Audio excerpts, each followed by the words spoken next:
Hey there, welcome to another Home Tech podcast. My name is Jason Griffin. So happy to have you with us. I am joined, as always, by my partner, Seth Johnson. Seth, how's it going? Good, man. Little warm today, but so far so good. Yeah. Well, hopefully you got the fan blowing. I know the garage is closed, so not very good airflow. You heard the door. We don't want you door closing before we started. Yeah. Stay hydrated for me. We don't want you fading on us here. Oh well, yeah. I mean, you heard the other sound that I made before we started. So hydration's not a problem. Awesome. Well, look, I understand that you are recording on a brand new computer tonight. Yeah, well, let's call it that. I threatened a couple weeks back to make a Hackintosh. Mostly it was just to actually see if I could do it or not. I did it. It's very. You basically take a Hackintosh is a fake Macintosh computer. You take a bunch of computer parts and specific computer parts and put them together, and then you do some very specific little hacky things, and then mix in a lot of frustration and a lot of blood, sweat, and tears, buyer's remorse as to why didn't I just go down and buy a damn Mac Mini? And and then you come out at the other side of it and you have a somewhat work. I mean, Wi-Fi doesn't work, and I don't think iMessages works. But for the most part, it's running. Boy, man. It's a ringing endorsement, Seth. Don't do it. I mostly was hearing about it. I'm like, I wonder if I could do that. And it turns out I can almost do it, but I wouldn't recommend it. I wouldn't wish this on anyone. Well. See, seems to be working. So congratulations, I guess, and we'll hope that it lasts through the episode here. That'll be the real test. Yeah, no, I ripped a couple of Blu-rays last night on it just to put it through the. I figure if anything, that's gonna put some stress on it, and it worked just fine. So, I'm sure it'll be fine for the show, and it's kind of nice because I can give the little adorable MacBook that I have. A break, and we'll just let the show be recorded on this thing over here. Adorable. Give it some rest, some beauty rest. All right, cool. Well, let's jump in. We've got a bunch of stories here. Another busy week in home technology. Just you and me on this episode, Seth. No guests this week, so we're gonna dive into those stories. But before we do that, we want to, as always, extend a big thank you to everybody out there who has supported our show. If you are interested in learning how you can become a patron of the Home Tech Podcast, which is a way that you can contribute for as little as $1 a month, head on over to HomeTech.fm/support. Once again, that's HomeTech.fm/support. If you're interested in learning how you can support our efforts here, we've had a bunch of people sign up for that, and we really do appreciate it. Yep, absolutely. I want to thank everyone who has joined up and signed on. We do appreciate that, and I wanted to thank everyone also that's hanging out in the Slack channel, or actually it's a IRC channel. If you go over to HomeTech.fm/live, that we have on right now, so you can kind of throw us feedback or hurl insults or whatever you want to do. It doesn't matter. We'll read them and be able to respond during the show. It's kind of a cool dynamic that we have. So wanted to thank people for coming out and supporting us that way too. Absolutely. All right. Well, let's jump in. One of the first stories here we wanted to touch on quickly is the Ring Elite. This is a new model from Ring, which we all know well here, and not a new model per se in the sense that they did announce this last year at CEDIA, and it's very much a model that the professional community was very excited to see. It's designed to install inside of a single gang box and gets power over Ethernet, and it looks like they have it now up for order on the website. So they are officially, it would appear, shipping this product, which is great to see. I know that I was excited about it when I saw it at CEDIA. I think it's a great solution for that professional market, and even the prosumer market. If you're a do-it-yourselfer, but you want to get a little more hands-on and maybe have that flush mount look or get that extra reliability that you get out of a hardwired Ethernet connection as opposed to relying on Wi-Fi out at your front door. This looks like a great solution, $499, so a little bit on the higher side of the price spectrum compared to most video doorbells, but I think for the right customer, this thing is a no-brainer. Yeah, I'm fine. I'm glad to see this out. We covered it quite a bit at CDO last year. We had pictures that they had there on the show floor of their non-working demo version of it. I guess mock-up of it. Yep. And it looks extremely similar. At least what we see in the pictures here, it looks very similar. We've had one to beta test with at our office for the last couple of weeks, and been putting it through its paces there. But I got to say, it's a nice little piece of equipment.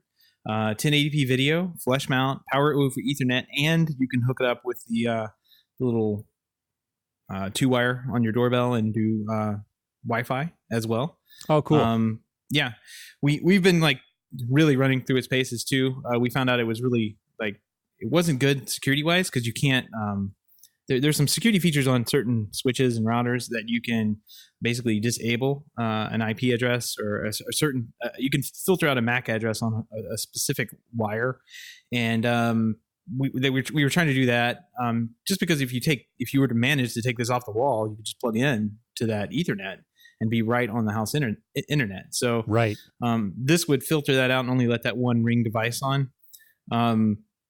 We were having a little trouble with that, the way it was setting up. And I think Ring came back and helped us figure out how to set a static IP. So I'm pretty sure that issue got resolved.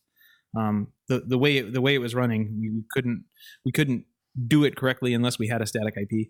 And now I think we can. So yeah, it was just some like setup stuff here and there that we were going through with them. Yeah. And I would hope that would be, feedback that they would respond to. I do think that it's admittedly a bit of a far-fetched scenario to envision somebody coming up to your house and literally taking this thing off the wall and plugging a computer into your, into the Ethernet there. But who knows? It could happen, and I think that it's such an easy thing to. For a professional, anyways, it's a very easy thing to circumvent using that, MAC address locking or whatever it's called. I forget. I know exactly what you're talking about, though. And hopefully Ring will implement that in a way that makes it pretty easy for people to lock that down. Hey, I got to get you to scroll down this website and look for the reliable security for everyone area. Look in the bottom right-hand corner. On the on the link there. On the Ring. Yeah. The bottom right-hand corner of that image, it says Lennar Homes, the doorbell trusted by a #1 home builder, Lennar Homes. There you have it. So we were wondering when we were going to see that, and now we do.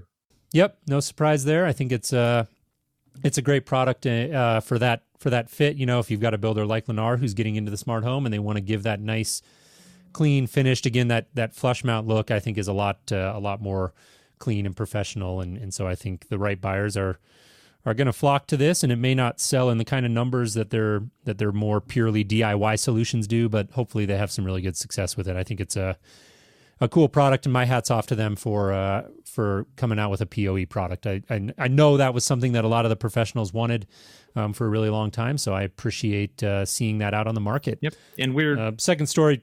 Go ahead. We'll be wrapping up. We had a Ring driver for Control 4.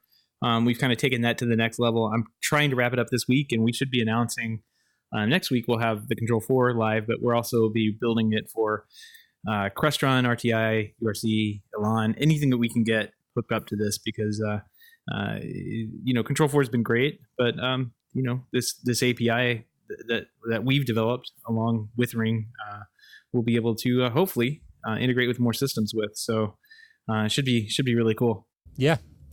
Very nice. One of the other things I saw about Ring is that they are integrated with the new Echo Show, which is, of course, the new Amazon Echo device that has a touch screen on it, which leads into another story that I saw on The Verge, that they are, by far not the only ones. Looks like the Amazon Echo Show has integrations with a number of leading smart home camera companies, including Nest, August, IC Realtime, Vivint, Ring, Logitech, Arlo. There's a couple others on there. Amcrest, Easy Viz. I'm not as familiar with those, although I think, Seth, you may have been familiar with Amcrest. I might be getting my wires crossed there. But in any event, there's about roughly 10 of these, I think, that the Echo Show is integrated with. And that's a really cool feature, I think, because, being on the install side of the business for as long as I was, I cannot tell you how many times I had a request for just from the homeowner that seemed like with all of the crazy features and things that we could do in the home, that there would be a relatively easy and cost-effective way to have somebody, come up and hit the doorbell and have the video show up on a screen where they could see it. And they're surprisingly few as far as sort of smart home solutions out there that could do that for under thousands of dollars, right? It really involved getting into some high-end equipment at that point. And so the fact now that you can go out and get a Ring Elite and an Echo Show, and that's your sort of your video intercom solution there, I think is pretty neat. I'll be curious to hear if any of our listeners go out and implement that solution and what sort of results they have with that. Yeah, I'm still wondering about this Echo Show and how popular of a device it's going to be. The reviews came back on it, not very good. So I'm curious as to see really how much of the Echo magic, from the original tube, Lady in a Tube, that the Echo Show can replace. It's kind of like, look, somebody posted that it reminded them, the design on this thing reminded them of those projection TVs that we used to install. It looks like a mini version. It totally does. Yeah. That's funny.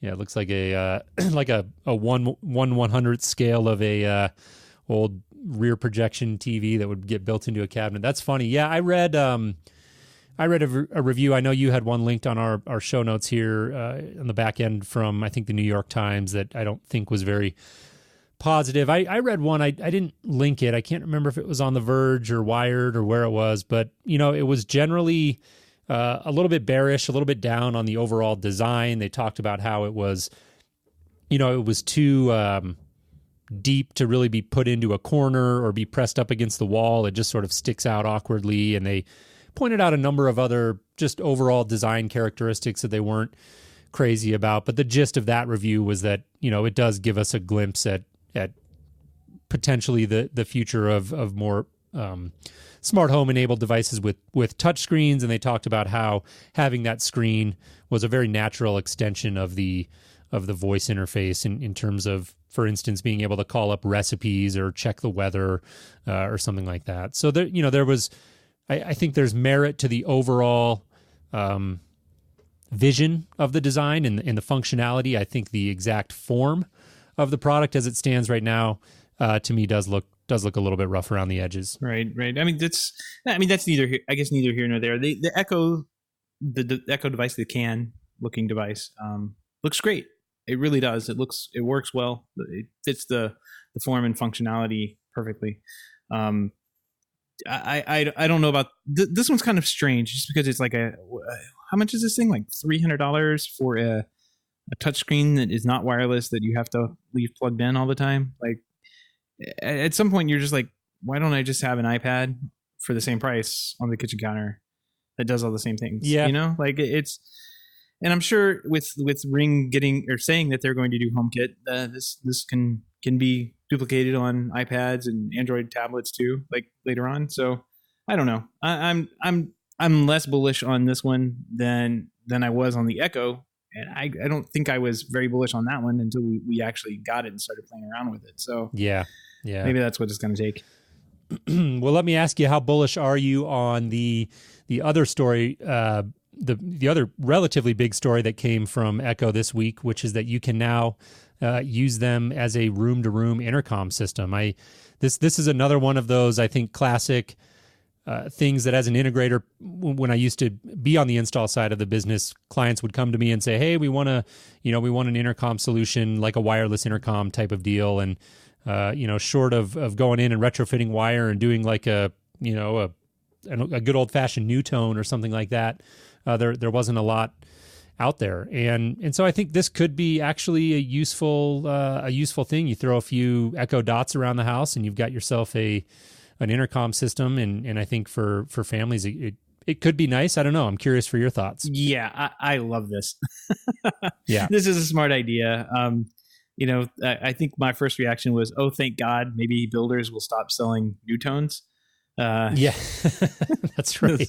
Crappy, no kidding. Intercoms that like take up an entire block of wall in the kitchen, and then there's all these switches and whatnot on them. No one actually knows how to use them, and the first lightning strike, they don't work anymore. this is a great little, I wouldn't say hack, but maybe it is. I mean, they had a bunch of other products built into Echo that kind of fell in line before this, and this is kind of like the next logical iteration, next step. And I think it's a good one. I really do. I like the idea. I ran it by my wife though this morning. I said, hey, Echo, you can do intercom with it. And she's like, well, how big does your house have to be before you actually need that?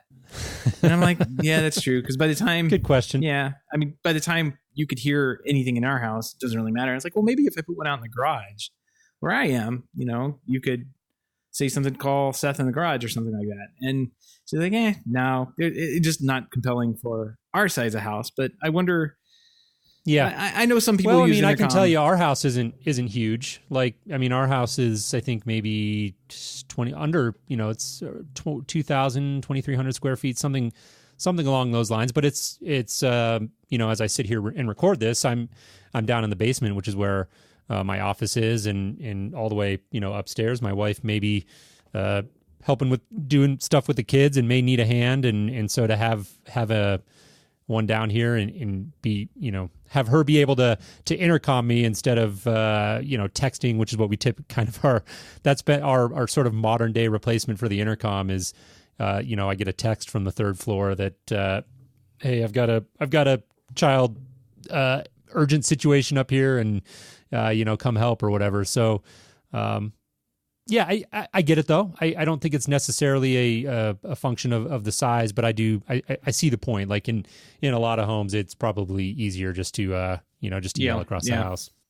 That's what we do here. That's what we did for a long time, and it seemed to work fine then. I mean, so. I can see your use case where you have a basement that you might not be able to hear what's going on the next floor, or even if you had a 2-story, like you definitely wouldn't be able to hear from a second floor down to the basement. I could see that. Yep. So yeah, I guess I'm just thinking here in Florida where everything's generally flat. There's no such thing as a basement here. And I mean, it makes sense, I guess, in that. And I know people love having intercoms. Like as an integrator, I installed way more of those things than I ever wanted to. So this could be a pretty big hit. For consumers, it's going to also be a hit for custom integrators who are out there installing new tone systems. Maybe builders aren't going to want those installed anymore, and they'll just go on Amazon and deck out the house in Amazon Echoes and say, "Oh, you've got an intercom in here too." Yep, absolutely. Well, one other quick story here I think we wanted to touch on before we move away from voice control is one, Seth, that you had bookmarked, and it looks like somebody came up with a solution. Want to be clear, this appears to not be endorsed by Google or Amazon, but a solution to run Google Assistant on your Amazon Echo. I thought this was really clever. Yeah. So if you don't want to run She That Shall Not Be Named, you can run the Google That Shall Not Be Named. And I don't know. I thought this was hilarious that somebody could do something like this. And go in and kind of reverse engineer. I guess it's not really reverse engineering. It's more of just like this is using a wrapped Google Assistant API inside of Alexa. And there I went off and said her name, so it'll get bleeped out. But you'll fix that in post. Yeah, I gotta say that one is annoying. That the Amazon thing gets set off all the time. I gotta say the one Siri where you say "Hey Siri." That one has been really good about only going off from. Did I just hear? Yeah, you heard mine because it's to my voice. But we were playing around with it last night, and my wife was saying, "Hey Siri," and she's going to go off again. Yep. On her phone, it would work. On my phone, it wouldn't. I mean, the phones were literally sitting right next to each other. Apple's done a great job of training your voice to Siri and making it. And I think Google does this too. Amazon really needs to get around to that because we'd have a lot less of complaints about Richard's Amazon Echo going off all the time. And I mean, he unplugs it now. Yeah, I'm sure. Yeah, I mean, that's part of his home tech listening ritual. You just got to go unplug the Echo and then you're good. Yeah, because we're gonna say Alexa all day long, because it's a horrible. I mean, I don't know. It's just dumb. Well, it's hard to just say Echo because they're not the same thing. Like the Echo is the device, and Alexa is the platform, right? Like with and the Google wake word. Home, and the wake word, exactly. So that's it's tougher. Like I don't know. Maybe I just need to adapt to saying Echo and realizing that people will understand what I mean. But I've just grown to enjoy listening to the what you do in post production. I get a laugh out of it every time. Yeah, the screams of Richard Gunther in the distance are very, very nice.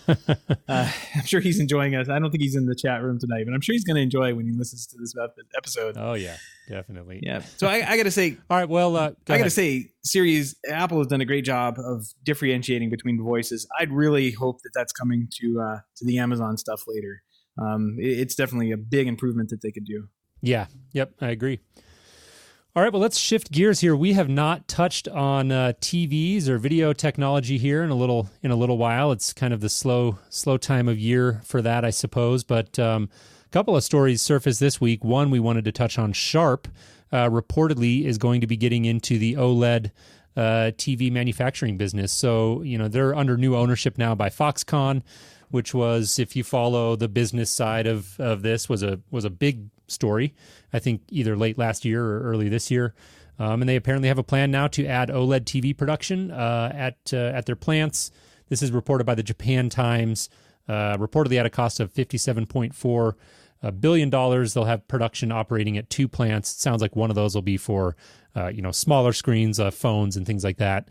And the other one would be focused on TVs. So it will be interesting to see if we get another major entrant into the OLED TV market. Yeah, I mean, yeah. So Sharp, it would be great if Sharp improved the qualities of their pictures in any way, shape, or form. I'm all for that. Then that's a win. As long as it's better than the LCDs, is what you're saying, or whatever they called what they produced. Yes, yes. I think it's a win for Sharp in this situation. Interesting that they are doing 2 plants, one to work on small phones, like phone size screens. I guess that would be for like maybe iPhone, because Foxconn is the manufacturing company that puts together the iPhone. And I guess that it's interesting also. I guess they're making the bigger ones for TVs too. So we'll have to see what I don't know when this would come out. Maybe next year. Like we'd probably see this at CES, right? Yeah, I don't know that the story, it was a pretty short story. I just pulled it back up as you were talking, and I mean, it's literally like a paragraph. It does say it could have production operating at the 2 plants by the spring of 2018. So it's a little bit further out. This is a little bit of a ways out.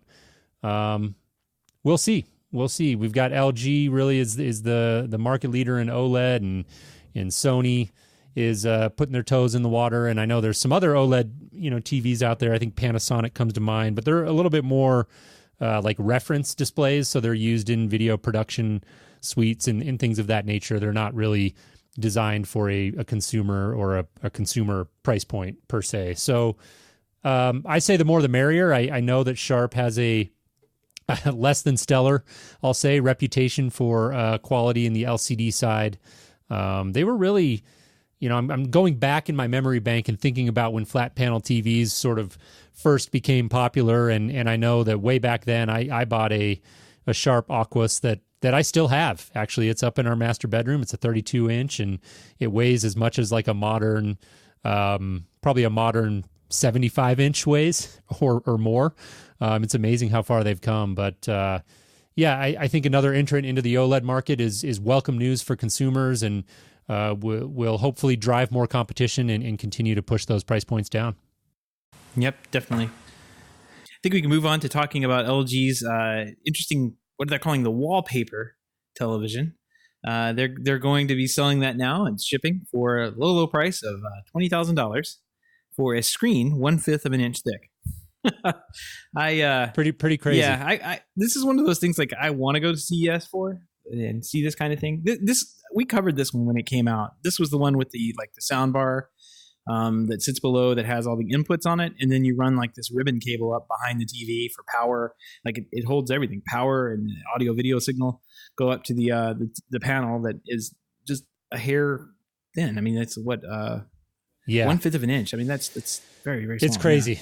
Yeah, it's a crazy thin TV. I saw it out at ISE when I was out there, and really, really cool technology. The professional in me always, when I look at it, thinks, well, yeah, it looks great on a demo, but how many people are going to be able to contend with the sound bar in a way that doesn't completely sacrifice that beautiful industrial design? So, it's pros and cons there. That is something that every installation is going to be a little bit different. People are just going to have to figure out how to work around. But $20,000 for the 77 inch is a ton of money. Obviously, I'm not surprised to see it at that price point. TVs typically make a pretty big jump when you go from 65 to 75, and I don't see any reason why this one would be different. The story that we're citing here from Engadget does go on to say that the 65 inch will cost a low $8,000. So still a ton of money for a 65 inch TV, but a significant drop from the $20,000 77 inch. So you've got a couple of different options there. Gorgeous TV. I think that LG is really one of the leaders out there in overall picture quality.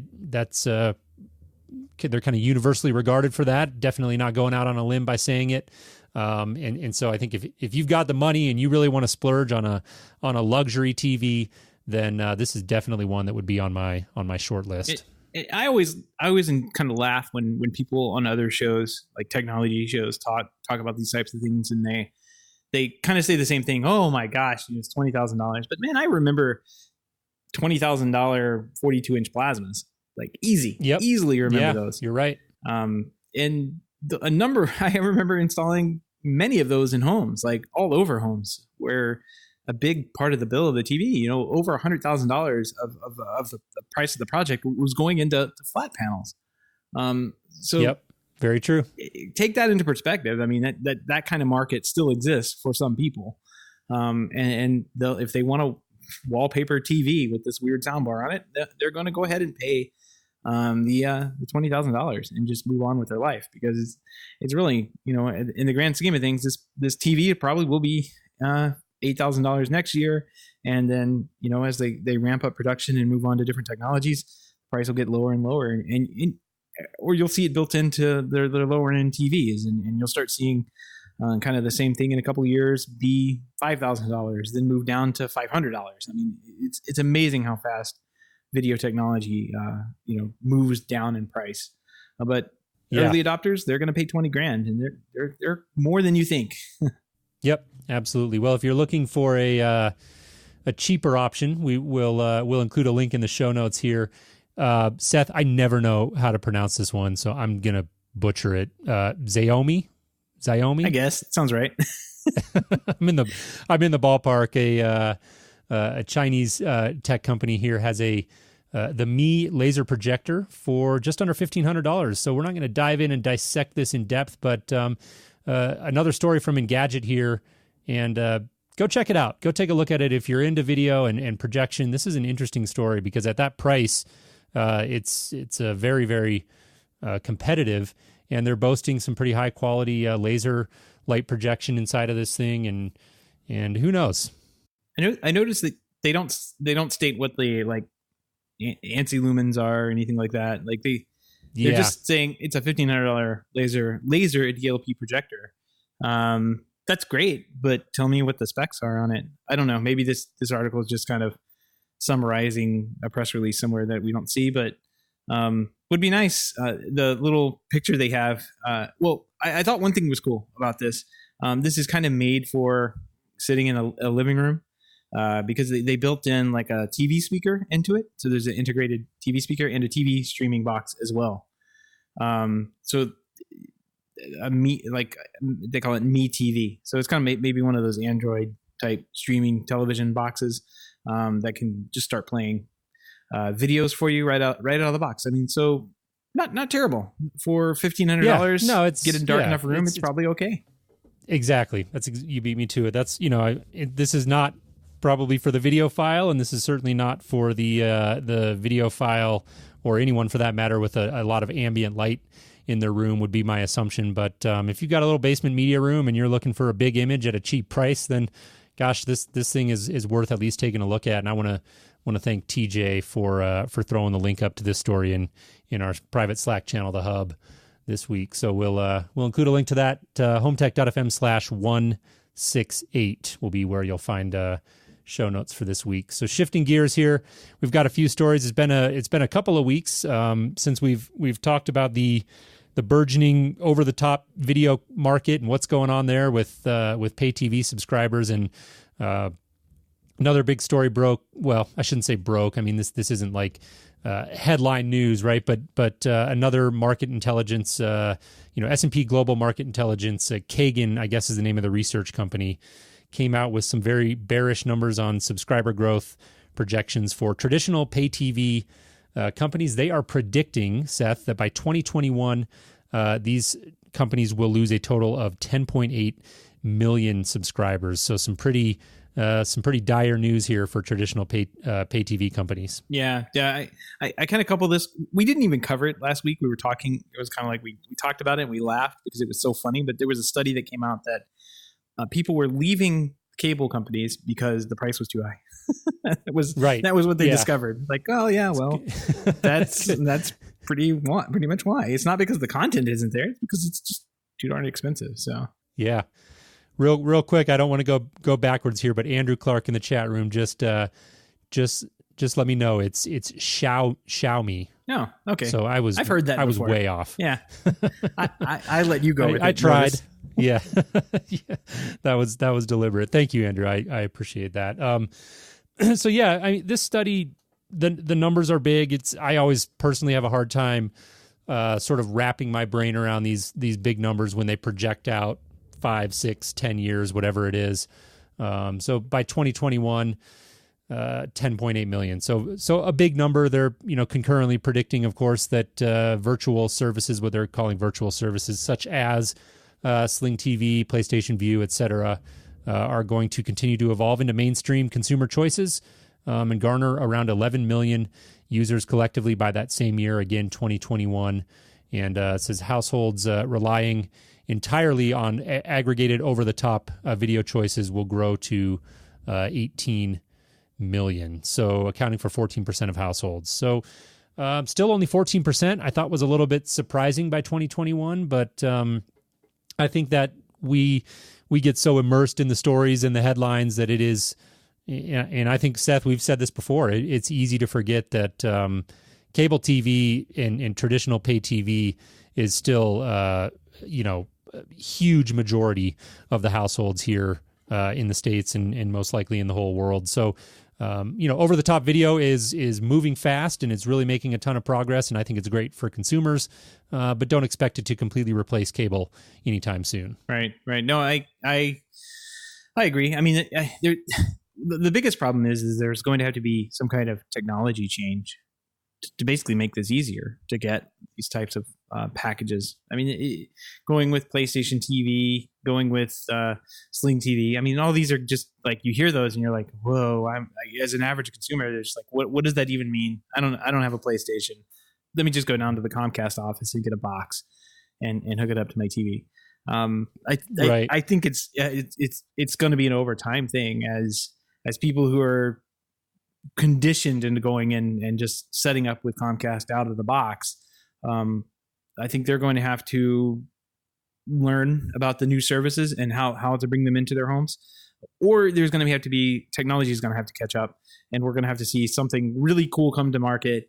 That little wooden box that we were talking about a couple of weeks back, maybe a month or two back, that like Walt Mossberg actually did an interview with these guys, and yeah, I can't remember the name of the thing because it was so. Oh God, that's going to bug me, and I should totally know that. Yeah, the wooden box that does everything. Like maybe something like that would come out and really help people on board to these services like Hulu and everything. Because right now it's as easy it is, it's still kind of hard for an average person who is not technically inclined in any way, shape, or form to get from point A to point B without having to go point A, B, C, D, E, F, and they're finally there. That's not going to work. They've got to go point A and be there, and it's got to work every time. Right. I think you're exactly right. For the average consumer especially, I've talked about it before myself as somebody who follows this space and is on the verge of really diving in and looking at these solutions here within the next couple of months, most likely. It's overwhelming. There's a number of different options, and they have different hardware compatibilities and channel lineups and price points, and how are you going to control it? It's not, when you just look at the amount of effort required, it is easier just to get cable because everybody's used to it. They show up, they plug it in, they give you a remote, and you just turn it on and start watching. There's not a whole lot of thought process that has to go into that, and that's strictly because it's what we've grown used to for decades as a society and as general consumers. So I agree. I think it's a lot of it's market education and just the technology evolving to get to a point where it's where it's easier and gives you the amount of choice that you get currently with traditional cable. But again, I love seeing the evolution and the progression of this. It really has become to me one of the biggest stories of the year, and I just continue to see it week after week. The stories popping up are everywhere. There was a number of them that we wanted to just mention that we're not going to dive into. Looks like Facebook, there's some movement on their front. They're in talks to produce original TV shows, which we've I think hinted at and we've heard a little bit about, but it does sound like they're moving forward with that. YouTube TV, which was recently announced, is expanding into 10 new markets here soon. So that was a limited rollout, I think, starting in only a few cities, of course, New York and Los Angeles and a couple others, but expanding into some other, major metropolitan areas now, a total of 10 of them. So, a couple other stories there that surfaced. And one of them that I actually did want to dive into, Seth, and talk about a little.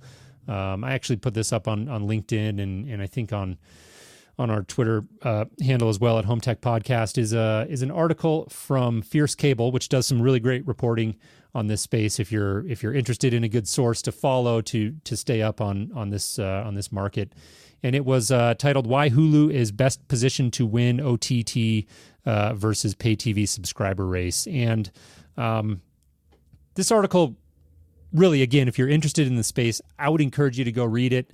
It's not something that I feel like I can really do justice here. So, trying to re-quote. So I just want to quote a little bit from the story here to give some context. So it says, for many years, TV network owners were reluctant to launch their own OTT video services due to fears of angering their cash cow, the traditional pay TV providers. However, because Hulu is owned by several of the leading U.S. TV networks, pay TV providers cannot easily threaten to drop their networks without hurting their own base of subscribers. In fact, doing so would drive those subscribers right into the hands of Hulu and other VMVPDs. He's referring to other OTT solutions there. So while the new Hulu live TV service provides TV networks with a hedge, in case consumers decide to cut the cord en masse, it also provides them with greater leverage in their own carriage deals. So there's a lot to unpack there, and I know that, but really the gist of it is, Hulu is owned by several large TV networks, and that does put them in a unique position, and they've got this huge subscriber base already. I think 12 million subscribers to their existing on-demand video, and now they've got this pay TV package that goes with it, and for $40 a month, you get both. So it's, I think, a great value for the consumer, and the fact that they're in a great position with the networks and to negotiate deals, I think really puts them on the inside track. Yep, I'd agree too. I was wondering how this was going to play out. This is a pretty good article. I definitely would recommend going and reading. They go. This whole site in general is pretty good, and they go pretty in depth in this kind of thing. But Hulu is interesting. Kind of an interesting outlier. Instead of like going alone like Netflix and Amazon, they kind of just have borrowed content from other from other networks, so to speak. And when you go into Hulu, there's like channels, like networks that you go to, and you can pick the network. You can kind of see whatever shows they have on there at the time. I think it's a pretty good system. The app right now, the app quality isn't all that great, but those kind of things can change over time. And if they're if they become to be like the only service around that provides the content, all the content that people want, they're going to win there in the end. And I'm wondering with how Amazon, YouTube, Netflix, Apple, in some regards, they're all starting to produce their own content, and I wonder how long the network style production, how much longer that's going to be valuable. Where you have The Bachelor or whatever. I'm totally stepping on people's toes right now because I've never watched any of the reality TV stuff. I just see the commercials for it. But you have all those production type products that are out there.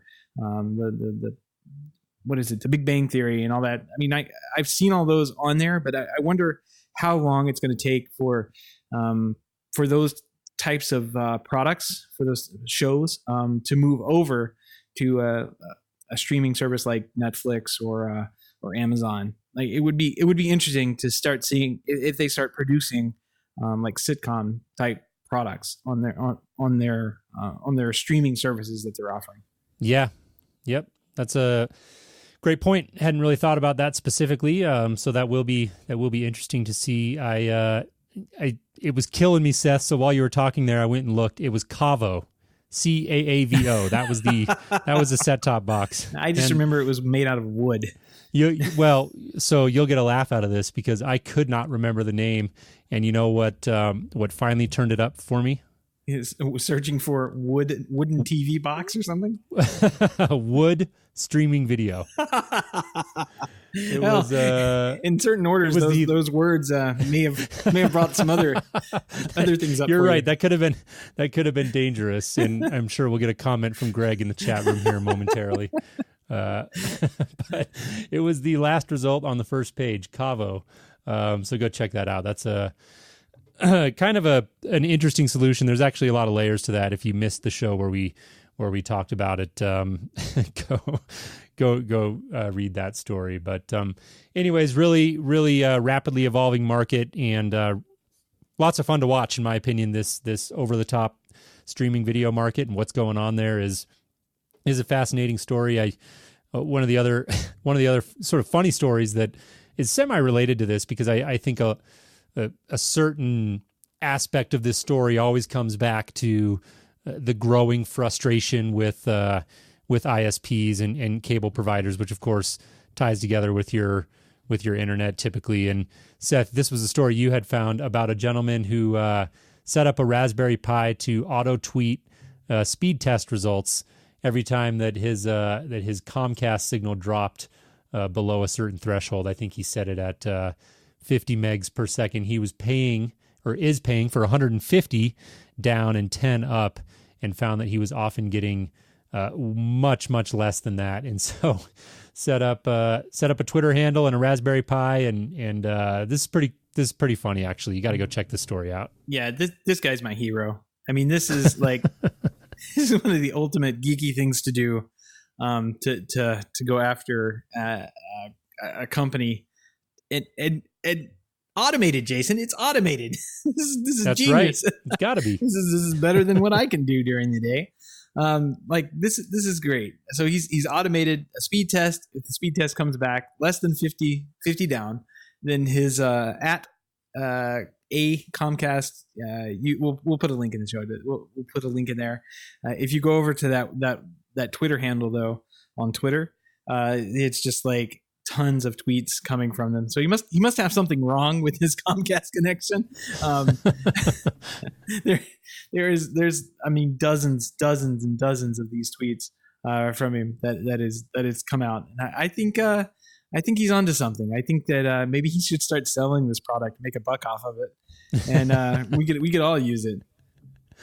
Yeah, it's a bit of a PR black eye for Comcast, but actually, this story from Ars Technica does go on to say that Comcast is better than most ISPs in a recent FCC test. So they've evaluated these ISPs to see if they're consistently delivering the speeds that they're advertising, and it does look like the latest report back in September 2014. So this is pretty old, actually. This report that they're citing here shows Comcast were on average delivering better than most. So we won't dive in and dissect those details, but it always has struck me as sort of, I don't know if unfair is the right word, but like I know for sure that almost every single time I go run a speed test, I'm not getting what I'm paying for. Like I'm typically, very often getting 80 or 90% of it, but there are many times where I'm getting much, much less than that. And I don't have the time to deal with calling them and complaining about it, because what I'm getting is plenty fast for what I need it for. I don't really notice it, but it just has always made me wonder. I'm sure it's in the fine print somewhere where they're covered for this sort of thing, but it does strike me as a little bit of false advertising, because I kind of doubt that providers are too worried about really giving you the speed that you're paying for 100% of the time. Jason, the squeaky wheel gets the grease, man. You got to get out there and complain. You got to get one of these Raspberry Pis and auto tweet them. If you're, that's true. This guy. You're right, Seth. This guy may have a product on his hands here. Now that you put it that way. Right. Yeah. As Greg is pointing out in the chat room there, they advertise up to certain speeds. They don't say you're getting 150 down. They say you're getting up to 150 down. Yeah. And that means anywhere from 0 to 150 is part of the contract. So there you go.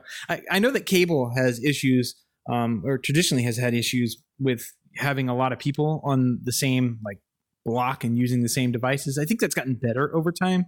I know some places are getting rolled out the new DOCSIS or whatever it is, version 1.3 or I don't know what it is. It's like the newest thing, and you can get some crazy fast download speeds with the right modem, like almost what is it, 700. So let's see, that's almost 700 megs down, I think, is what I was seeing. So yeah, and that's just using copper. I mean, that's so they're making improvements in the systems themselves over time, but it just takes a while. And at the same time, I know that there are places, like there's an island that I used to work on that, I mean, the Comcast guys would come out and they're like, this place is patched together with old equipment, new equipment, stuff that doesn't work. Like they would pull one wire off over here and homes would disappear over there. They were always complaining about having to work out there. And I mean, it's an island, so there's only so many homes out there and so many customers. Comcast isn't going to invest a lot of money into fixing that infrastructure. So yeah, I could see how that could be an issue. But you know what? I don't know. I don't care. They need to fix it. They've taken enough tax dollars and getting enough. They run a monopoly here. We have no other choice to pay. In most situations, pay more than one company for fast internet these days. So get a Raspberry Pi, Jason. It's kind of time to start squeaking. Yeah, I'll put that one on my to-do list and let you know when it gets done. I'll send you this Hackintosh. You could probably do it. All right. Well, that's all we've got for this week. Another fun show, Seth. I want to, again, send a big, big thank you out to all of our supporters, particularly those of you who have given the generous support over at our Patreon page. Once again, if you're interested in learning about that is HomeTech.fm/support, HomeTech.fm/support. And as we mentioned, I think once or twice during today's show, we'd also love if you connected with us over on Twitter at HomeTech Podcast. Absolutely. Well, Jason, I guess I will talk to you next week. All right. Sounds good, Seth. Have a good week.